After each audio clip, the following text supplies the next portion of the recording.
우리가 사는 이 시대를 어떻게 볼 수 있을까? 많은 것들이 있겠습니다만 하나는 이 권위의 부재 시대, 권위가 무너진 시대를 살아가고 있다, 그런 생각이 듭니다. 개인의 가치가 높아지고 자기 본위적인 생각이 우선합니다. 개성이 존중되고, 그러다 보니까 예전에 지켜졌던 그 권위, 예를 들면 부모의 권위, 아버지의 권위, 스승의 권위, 또 사회적 리더의 권위가 무너지고 있고 도전받고 있습니다. 또 다른 한편으로 생각해 보면 주어진 그 권위를 제대로 행사하고 있는가, 그런 생각을 하게 됩니다. 권위라는 이름으로 함부로 권력을 행사하고 또 압제를 하고 또 자기의 권위와 권력을 사용해서 그렇게 자기 하고 싶은 대로 하는 그 권위의 바른 행사에 대한 또 문제가 있습니다.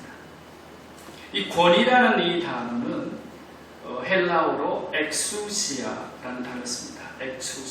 엑수시아라는 단어는 에크라는 단어와 우시아라는 단어가 이렇게 합성된 단어입니다. 에크 또는 엑스는 뭐뭐로부터라는 뜻이고 우시아는 본질이라는 뜻입니다. 그러니까 이 원어적인 의미는 본질로부터, 그러니까 뭔가 권위는 본질에서 나온 거죠. 아버지의 권위는 아버지라는 본질에서 나오는 것이고, 스승의 권위는 스승이라는 본질에서 나오는 것이고, 사회적 리더라는 것은 사회적 리더가 갖고 있는 그 본질에서 나오는 것입니다. 그러니까 위임받은 그런 권력이 바로 권위인 거죠. 그렇게 보면 이 권위라는 것은 참 소중한 것입니다. 특별히 성경적으로 신약 성경을 보면 권위라는 단어, 특별히 권세라는 단어로도 번역되어 있고 권한이라는 단어로 번역되어 있습니다만, 이 엑수시아라는 말은 authority, 이렇게 영어로 번역합니다. 그 뜻은 무엇입니까?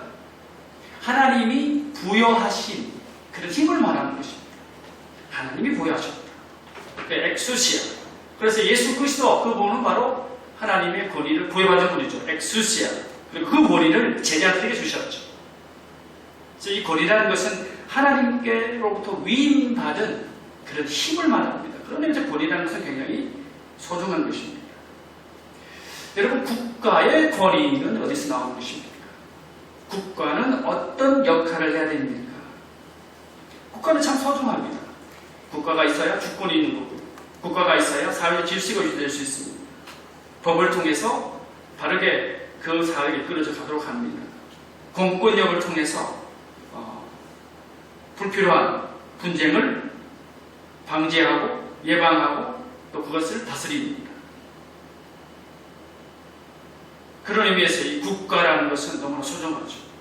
나라를 잃어버렸을 때는 누구로부터 방어받지 못한 그런 고통을 겪은 것을 역사 속에 보지 않습니까? 그런 의미에서 이 국가의 가치, 국가의 어떤 권위를 우리 다시 한번 생각하게 됩니다. 특별히 이 교회와 국가의 관계를 우리는 좀 깊이 생각해 볼 필요가 있습니다. 교회와 국가는 어떤 관계를 맺어야 하는가? 전통적으로 교회와 국가의 관계에 대한 네 가지 주요 모델이 있습니다. 하나는 국가만능주의 모델입니다. 이 국가만능주의라는 것은 말 그대로 국가가 교회를 통제하는 것입니다. 예를 들어 많은 전제주의 국가, 독재 국가가 어떻게 합니까? 국가가 교회를 통제하죠. 북한을 알아볼 수 있습니다. 예배당이 있지만 제대로 된 예배당이 아니죠. 종교가 있지만 그 종교를 제대로 인정해 주지 않는 거예요. 국가가 다 통제하는 거죠. 두 번째는 신정주의 모델이 있습니다. 이것은 이제 교회가 국가를 통제하는 것이죠. 역사 속의 중세시대를 예를 들 수 있습니다. 중세 교회가 국가를 통제했죠. 교황권이 세속 권력을 통제했습니다. 세 번째는 콘스탄틴주의 모델이라고 있습니다. 이것은 일종의 타협 아닙니다. 그래서 무슨 의미냐면 국가가 교회에게 호의를 베풉니다. 그리고 교회는 그 호의를 받기 위해 국가의 편의를 도모해 줍니다. 여러분도 아시지만 이 콘스탄틴 대제 때 주후 313년에 밀라노 칙령이 발표되면서 기독교가 로마의 공식 종교가 됩니다. 그러면서 이런 타협의 관계가 이루어졌습니다. 마지막 네 번째는 동반자 모델입니다.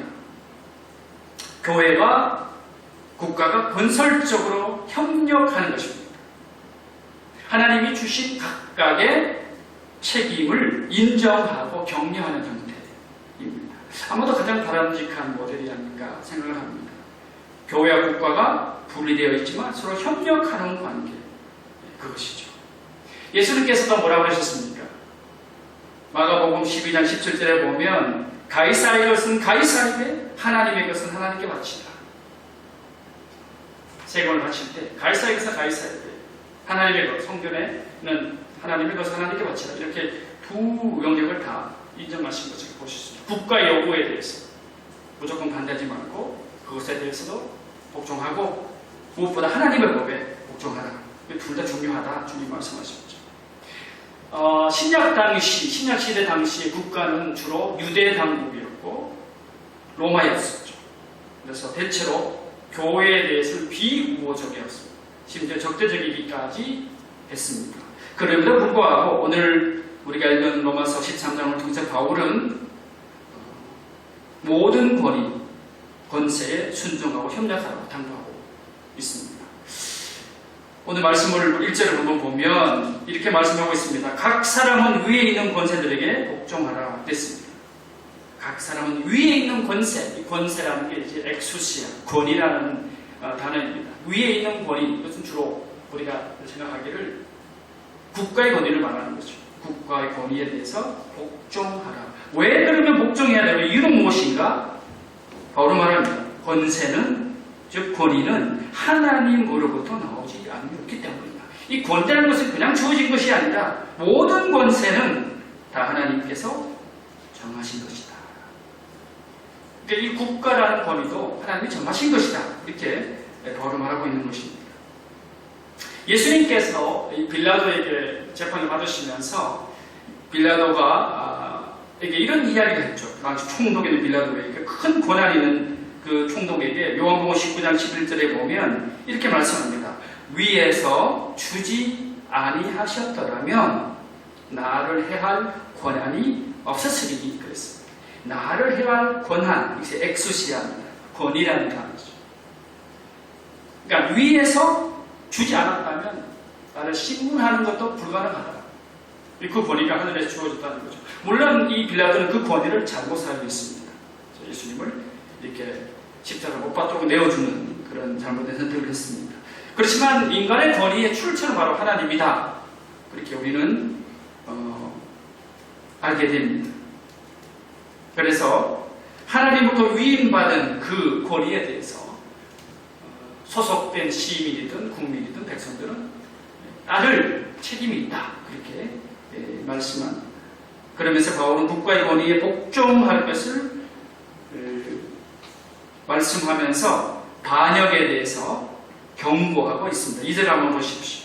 그러므로 권세를 거스리는 자는 하나님의 명을 거스리미니 거스르는 자들은 심판을 자취한다. 그렇습니다. 하나님께 주신 이 권위, 국가에 주신 이 권세를 거스리면 하나님의 명을 거스린다. 거스리는 자들은 심판을 당할 것이다. 이 바울은 굉장히 국가의 권위에 대해서 높이 평가하고 있음을 알 수 있습니다. 왜 국가에 복종하여야 되는가? 계속 3절을 보면 다스리는 자들은 선한 일에 대하여 두려움이 되지 않고 악한 일에 대하여 되나니 내가 권세를 두려워하지 아니하려느냐? 선을 행하라 그러면 그에게 칭찬을 받습니다. 즉 이 악한 일에 대해서 국가가 개입을 한다는 것이죠. 선한 일을 하게 되면 두려워할 필요가 없다. 그렇게 말합니다. 국가가 갖고 있는 이 기능, 순기능을 바울은 높이 평가하는 것입니다. 그런데 여러분 여기서 우리가 중요한 질문 하나 던질 수 있습니다. 그렇다면 국가의 모든 권위가 다 정당한 것인가? 그런 질문을 던질 수 있겠죠. 더 쉽게 이야기하면 부모로서의 부모의 권위, 스승으로 스승의 권위, 사회적 리더의 권위가 모든 권위가 다 용인되어야 됩니다. 여러분 어떻게 생각하십니까? 그 권위가 인정되어야 되겠지만 어떤 모양으로 그 권위를 행사하는가가 더 중요한 퀘스천일 것입니다. 바른 권위의 행사가 너무나 소중합니다. 예를 들어 보십시오. 신약시대에 로마의 여러 폭군들이 있었죠. 예를 들면 카리뷸라, 네로, 도미시아. 도미시아는 요한계시록의 그 중요한 그 황제, 어떤 도미시아, 굉장한 폭군이었죠. 그런 사람들, 우리 시대의 히틀러, 스탈린 같은 독재자들이 권위를 인정해야 될까? 국가의 권위가 바르게 행사되지 않을 때 어떻게 우리는 처신해야 할 것입니까? 그런 의미에서 바울이 국가의 권위에 복종하라고 하는 이 권면은 무조건적인 복종이나 순종을 말하는 것이 아닙니다. 그리고 압제적인 국가 권력이 전제 정치를 하도록 내버려 두거나 맹목적으로 따라가려면 결코 아닙니다. 국가의 모든 명령에 무조건 무비판적으로 복종하라는 뜻도 아닙니다. 이게 우리에게 분명해야 합니다. 다시 말하면 위에 있는 권세, 국가의 권위에 굴복하라는 것은 절대적인 명령이 아니다. 그렇게 우리는 말씀할 수 있을 것 같습니다. 그럼 바른 기준은 무엇입니까? 어떤 기준으로 국가의 권위에 순종할 것입니까? 그 권위의 순종의 기준은 국가에 대한 순종이 하나님께 대한 불순종을 유발하기 전까지는 달아야 합니다. 그러니까 하나님에 대한 불순종을 이야기하는 국가의 권위는 인정할 수 없다는 것입니다. 다시 말하면 하나님께 순종하기 위해서 국가에 불순종하는 것은 오히려 성경적으로 정당한 것이다. 그렇게 말씀할 수 있습니다. 왜냐하면 사람보다 하나님께 순종하는 것이 마땅하기 때문이죠. 예수님의 제자들이 복음을 전하는 가운데 그 옥에 갇혔습니다. 베드로와 사도들이 공회 앞에서 재판받은 뭐라고 그럽니까? 사람보다 하나님께 순종하는 것이 마땅하다. 사도행전에서 말하고 사도행전 5장 25절. 그렇게 보면 이 권위에 대한 이 불순종, 이걸 뭐 또 전문 용어를 말하는 시민 불순종, 뭐 시민 저항이라고까지 말할 수 있는 그 용어는 언제 해당되는가? 특정한 인간의 법이 하나님의 율법과 반대될 때 불순종하는 것은 정당하다는 것입니다. 어떻게 보면 그렇게 저항하는 것이 그리스도의 의무입니다. 여러분 성경을 읽어보면요, 창세기부터 쭉 구약 성경부터 보면 애굽의 바로 앞에서 히브리 산파들이 어떻게 행동합니까? 남아들을 낳으면 다 죽이라고 했죠. 그렇지만 산파들은 그 바로의 명령을 지키지 않았습니다. 출애굽 1장 17절을 보시면 산파들이 하나님을 두려워하여 애굽 왕의 명을 어기고 남자 아기들을 살렸죠. 그 당시 애굽 왕 바로의 권력은 절대 권력, 신적인 권력이었죠. 그런데 산파들은 그 애굽 왕의 명을 어겼습니다. 왜요? 하나님을 두려워해요. 하나님의 법에 따르면 죽이는 것이 옳지 않다는 것은 그들 알았던 거죠. 자, 바벨론의 느부갓네살 왕이 모든 신하에게 금신상에 엎드려 절하라고 명령했습니다. 포로로 잡혀갔던 그것도 그 당시 바벨론의 땅에 살고 있었던 유대 청년 사드락, 메삭, 아벤노가 어떻게 했습니까? 순종하기를 거부했죠. 사자굴 속에 그래서 던져졌지 않습니까? 다리오 왕이 30일 동안 아무도 자기 외에 다른 신이나 사람에게 기도해서는 안 된다는 칙령을 내렸을 때 다니엘은 어떻게 했습니까? 그 명령을 지켰습니까? 단호히 거부했죠. 그것 때문에 비판이 왔지만 그러나 그는 순종하지 않았습니다. 예루살렘 공회가 예수님의 이름으로 복음을 전파하는 것을 금지했을 때 사도들은 어떻게 했습니까? 불순종했죠.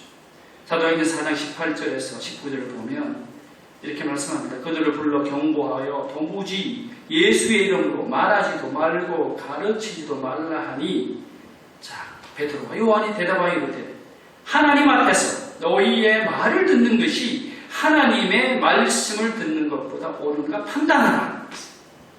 자, 하나님 앞에서 그 국가 권력의 이야기를 듣는 것이 하나님의 말씀 듣는 것보다 더 옳은가? 너희들이 판단하라. 참 용기 있는 선언이죠. 자, 이런 구약부터 신학이 이르는 이런 결정은 위대한 거절이고 영웅적 거절입니다. 왜냐하면 이 불순종은 생명의 위협까지 올 수 있는, 죽을 수 있는 그런 위협이었기 때문이죠. 그러나 우리가 여기서 놓치지 말아야 할 것은 정부에 대한 저항 자체가 아니라는 것입니다. 정부에 대한 저항 자체가 아니라 무엇입니까? 하나님께 순종하기 위한 저항입니다. 저항을 위한 저항이 아니에요. 하나님께 순종하려고 하다 보니까 그 국가의 그 권력 앞에, 권위 앞에서 따를 수 없는 것이죠. 자, 로마서가 쓰여진 지 30년 지난 후에 요한계시록이 쓰여졌는데요. 요한계시록에 보면 국가는 더 이상 하나님의 권위를 행사하는 하나님의 종으로 여겨지지 않습니다. 그 당시 국가는 로마 제국이었습니다. 오히려 국가의 권세를 준 마귀의 동맹군으로 여겨졌죠. 그러니까 국가가 하나님의 뜻을 따라 선을 행하고 하나님의 사역자로 사용될 수도 있지만 마귀의 도구로 사용될 수도 있음을 잊지 말아야 합니다. 그래서 우리는 하나님이 주신 국가의 권위에 최대한 복종해야 합니다. 그러나 그 권위가 어떤 목적으로 정말 바르고 정당하게 사용되고 있는지 그 기준을 따라서 국가의 권위에 복종할지 저항할지를 결정을 해야 하는 것입니다. 그게 그리스도인의 바른 태도입니다. 우리 한국 기독교 역사 가운데 참 치욕적인 역사가 있습니다. 신사참배의 문제입니다. 여러분, 신사참배. 신사라는 것은 일본의 민간 종교인 신도의 사원입니다. 신사. 그래서 당시에 일제가 우리 한국 사람들에게 1935년부터 신사를 참배를 강요했습니다.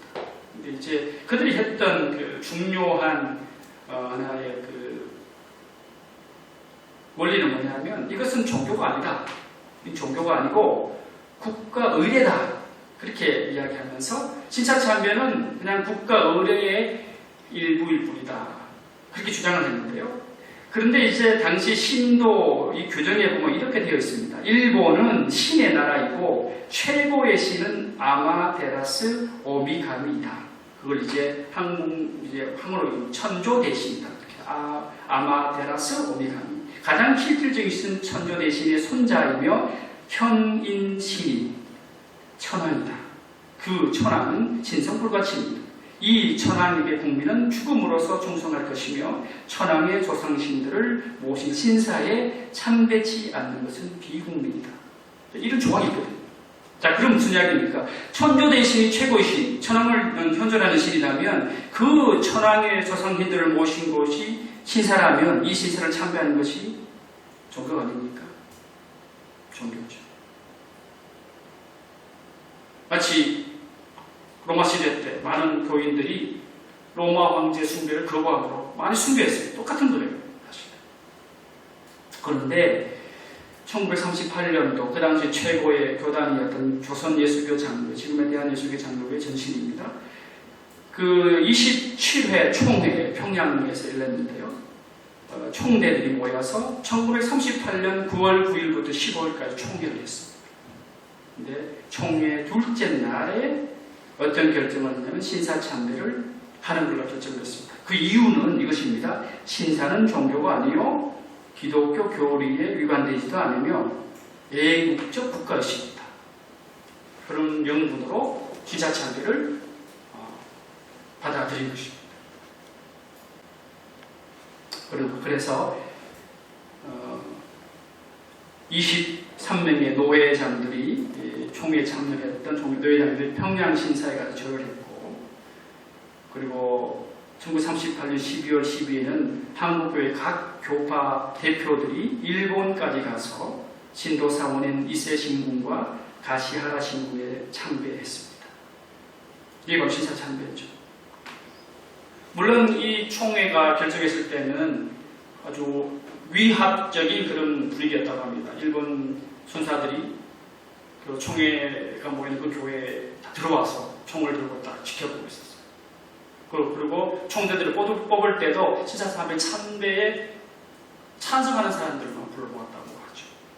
어쨌든 그런 강압적인 분위기였지만 그리고 신사참배를 결의를 하게 되었고, 총회 3개월 후에 총회장 명의의 공문이 모든 교회에 해달되어서 신사참배를 반대하는 무리는 처벌해야 한다고 공고했고요.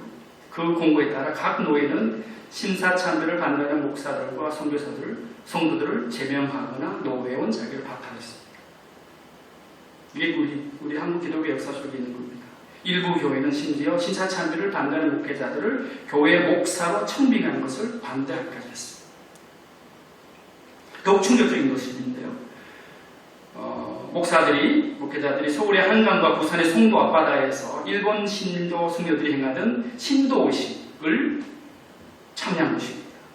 침례를 받은 것이죠. 그러면서 이 신도 세례는 천조 대신보다 더 높은 신은 없다고 고백한 사람이 불포졌고, 한국교회는 천조 대신이 높으냐, 하나님이 높으냐는 질문에 대해서 천조 대신이 더 높다고 하는 문건에 서명해서 관청에 제출하기도 하였다고 합니다. 뿐만 아니라 이때부터 교회는 예배할 때마다 일본의 신단을 교회당 안쪽 동편에 두었고, 황국민 서사, 황도 실천, 전도보 등의 게시물을 교회당 물바에 가득 채우게 했습니다. 매주 교회에서 하나님께 예배하기 전에 기도, 소원 간구, 찬양, 손뼉, 예물 바치기, 황국 신민 서사 낭독 등의 순서로 일부 신도 예배를 먼저 가졌다고 합니다. 그리고 주일 정오 사이렌이 울리면 예배를 드리다가도 일어나서 일본 천황이 사는 동쪽을 향해 절하는 동방요배를 하게 했습니다. 이게 바로 진사 참배인 거예요. 그리고 주일 오전 예배를 제외하고는 모든 예배가 폐지되었고, 찬송가 가운데 믿는 사람들은 군병 같으니 같은 전투적인 찬양, 민족의식을 불러일으키는 찬양 금지되었습니다. 사복음서 외에 신구약 성경은 모두 출간이 금지되었고, 신앙 고백 가운데서도 전능하사 천지를 만드신 하느님 아버지를 믿사옵고와 같은 조항들은 천조 대신을 부정한다고 하여 삭제하였습니다. 모든 신학교들은 폐쇄되었고, 일본에 협조하는 신학교만 다시 복구하도록 한 것입니다. 이게 진짜 참배의 역사예요. 결국은 국가의 권력 앞에서 저희가 굴복을 한 것이죠. 타협을 한 것입니다. 1938년도 9월, 지금 우리가 9월을 맞이했습니다. 그래서 이 역사를 다시 한번 되새겨 보게 됩니다. 1938년 9월 15일부터 9월 9일부터 15일까지 총회가 있었고, 10년 뒤에 북한 정권이 수립되었습니다. 1938년 9월이죠. 9월 8일이니까. 이게 우연일까요? 교회는 이 시대에 국가의 권력 앞에서 이것이 하나님의 길인가, 그렇지 않은가를 분별할 수 있는 분별력이 필요합니다. 요한계시록의 교회들이 황제 숭배를 거부했던 것처럼 하나님 외에 다른 신을 강요하는 그 신앙에 굴복할 수 없는 것이죠. 오늘 말씀을 다시 한번 돌아가면, 그럼 국가의 바른 임무는 무엇입니까? 국가는 어떻게 바른 권위를 행사할 수 있습니까? 오늘 말씀을 보면 국가가 바른 권위를 행사할 때 하나님의 사역자라고 말씀합니다. 여러분 4절에 보면 그는 하나님의 사역자가 돼요. 두 번이나 나오고요. 6절에도 보면 그들이 하나님의 일꾼이 돼요. 이 그들은 다 정부의 관료들을 말하고 그 당시 국가의 공권력을 말하는 것이죠.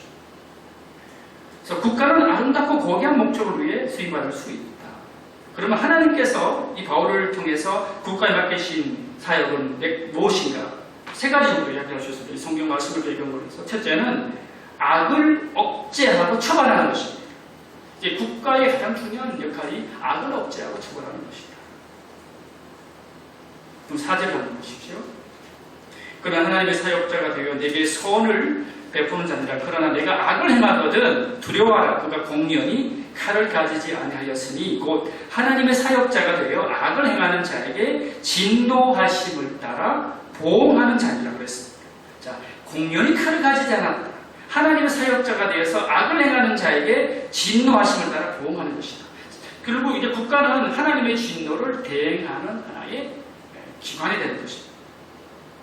하나님의 정의를 이루는 거죠. 하나님의 어떤 공의를 실현하는 하나의 조직으로서의 국가입니다. 구약 역사를 보면 하나님께서는 이스라엘이 폐역하고 우상숭배하고 했을 때 어떻게 합니까? 아시리아를 통하여, 이후에는 바벨론을 통하여 심판하지 않으십니까? 그죠? 그것도 하나의 하나님의 역사에 이끌어가신 방식이죠.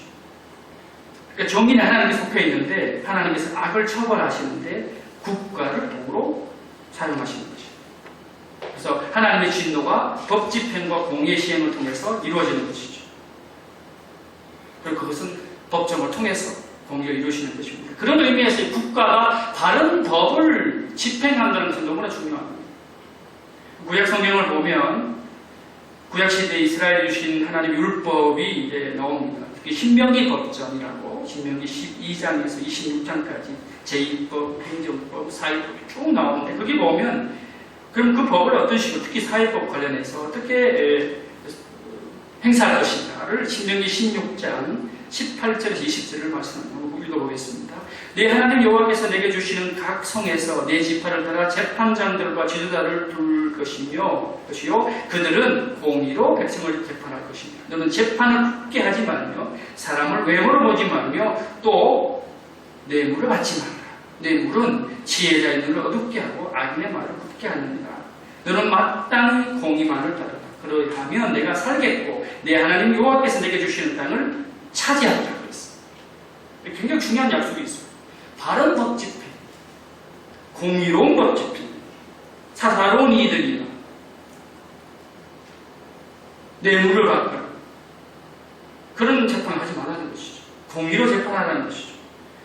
만약 그렇게 공의를 행하면 여호와께서 내게 주시는 땅, 즉 가나안 땅을 차지하는 것이다. 이렇게 말씀하고 있습니다. 그래서 악을 억제하는 기능이 국가의 중요한 기능입니다. 그런데 더 중요한 기능이 있습니다. 그것은 뭐냐 하면 선을 증진하고 그에 따라 보상하는 기능입니다. 선을 베푼 사람들이 공적으로 칭송을 받고 또 적절하게 보상을 받도록 하는 것이 바로 국가의 역할이라는 것이죠. 3절 하반절 한번 보십시오. 선을 행하라. 그리하면 그에게 칭찬을 받으리라. 국가의 역할이 바로 선을 행하고 덕을 행하는 사람들을 격려하고 보상하는 것이죠. 저는 우리 시대의 한국의 문제 중에 하나는 이 악을 억제하고 처벌하는 것이 너무 혈압이 들어가니까 정말 진변각 더 중요한 선을 증진하고 그걸 보상하는 부분은 너무 소홀히 되고 있다는 생각이 듭니다. 형벌 국가가 되어가고 있죠. 점점 적폐라는 이름으로 청산이라는 이름으로 너무 많은 법이 집행되고 있는 것을 우리가 보게 됩니다. 물론 법 집행은 중요합니다. 악을 억제하고 처벌하는 것은 중요한 일입니다. 그러나 그것으로 그쳐서는 안 되죠. 보상하고 미덕을 세우고 그것이 더 중요한 국가의 목적에 대한 겁니다. 오늘 말씀 속에서 또한 세금에 대한 이야기도 나옵니다. 우리는 세금 들으면 국민들이 참 힘들어하죠. 고대에도 인두세, 즉 사람 머릿수에 맞추어 내는 세금, 토지세, 농산물에 대한 세금, 수출입에 대한 관세 등 다양한 관세가 있었습니다. 이제 바울은 이 세금을 거두는 것이 국가 역할이다 말씀하고 있는데, 그러나 오늘 말씀 속에서 바울이 뭐라고 그러냐면 국가는 단순히 세금을 거두기만 하는 것이 아니라 공적 생활에서 먼저 하나님을 섬기는 것이 선행되어야 한다. 6절을 보십시오. 너희가 조세를 바치는 것도 이로 말미암으리라. 그들이 하나님의 일꾼이 되어 바로 이 일에 항상 힘쓰느니라. 그들은 하나님의 일꾼이라고 그러죠. 하나님의 일꾼. 조세를 바치는 사람도 그런 마음으로 바치고 받는 사람도 하나님의 일꾼으로 정당하게 바르게 조세의 의무와 책임을 감당하라는 것입니다.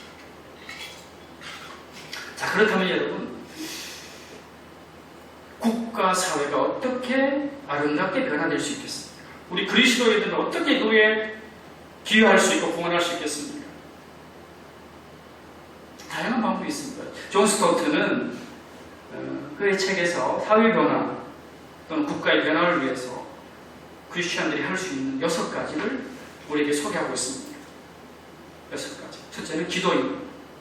당연한 건 아니겠습니까? 기도를 통해서 우리는 하나님의 역사를 강구하는 것입니다.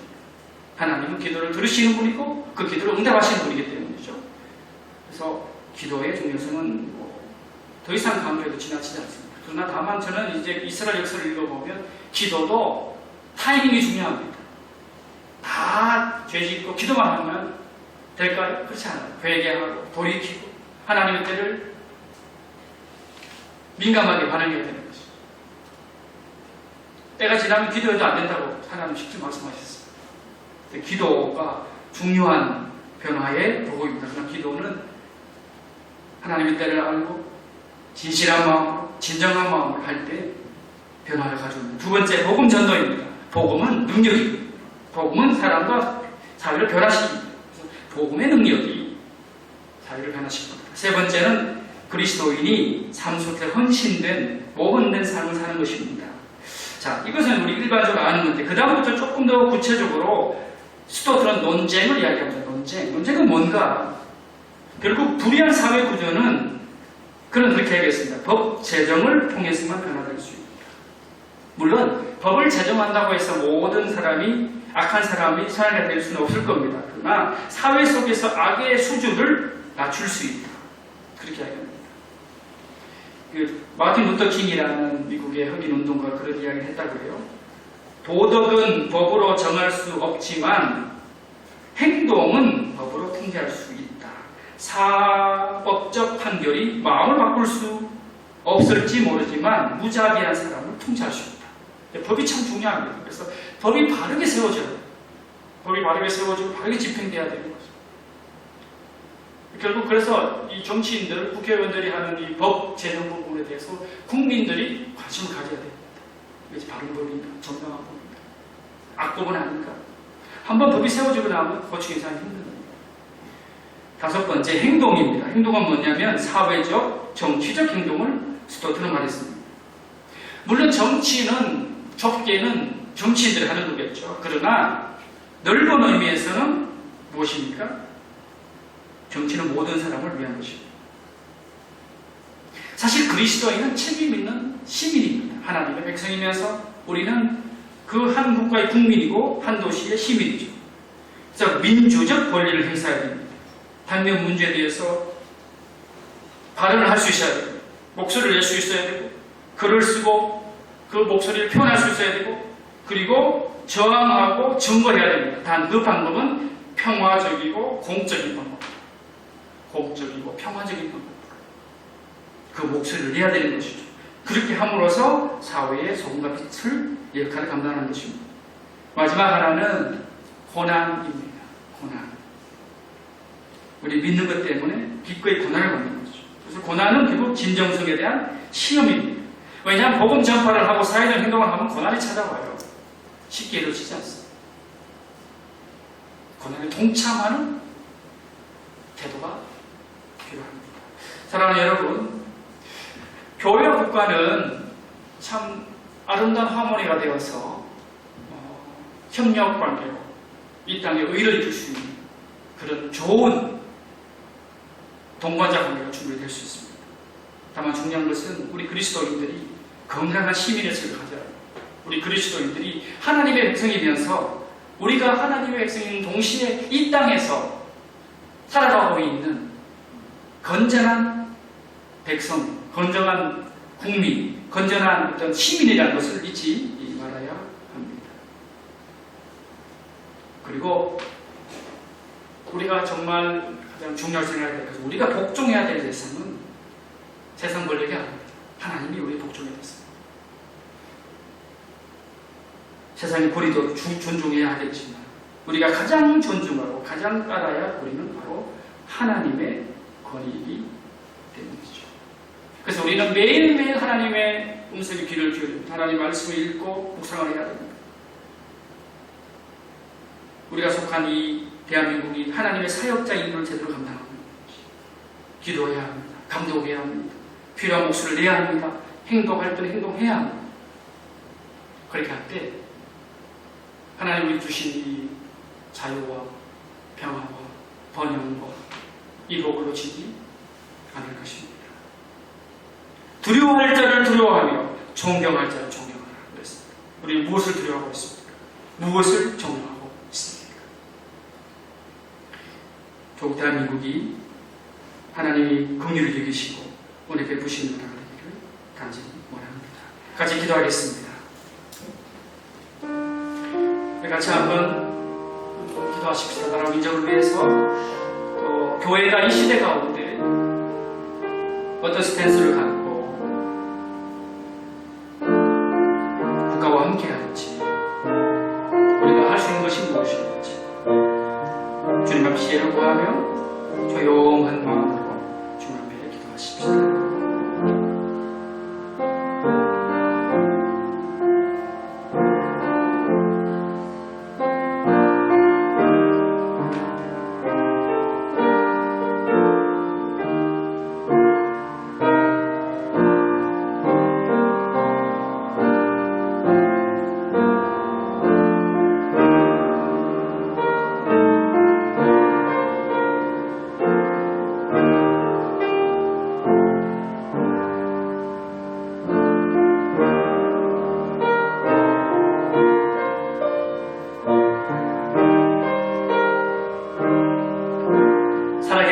많이 격동의 시대를 살아가고 있습니다. 이 시대 가운데 우리는 어떤 생각을 하고 어떤 마음을 갖고 살아야 합니까? 우리의 시선을 열어주시고 우리의 눈을 열어주시고 우리의 귀를 열어주시고 영의 눈을 열어주시기를 원합니다. 시대를 분별할 수 있는 분별력을 주시고 말할 때와 말하지 않을 때를 구별할 수 있는 지혜를 주시기를 원합니다. 살아계신 주님, 대한민국을 지금까지 지켜주신 주님을 찬양하고 감사를 드립니다. 이 민족을 긍휼히 계시고 불쌍히 해주시고 하나님의 공의가 있고 하나님의 다스리심이 있고 하나님의 역사가 있는 나라로 새로워지는 일을 허락하여 주시옵소서. 그리고 이 시대의 그리스도인들이 바른 마음을 갖고 생각을 갖고 행동을 할 수 있는 그런 건강하고 믿음 가운데 그러한 하나님의 백성들 되게 하여 주시옵소서. 예수님의 이름으로 기도하옵나이다. 아멘.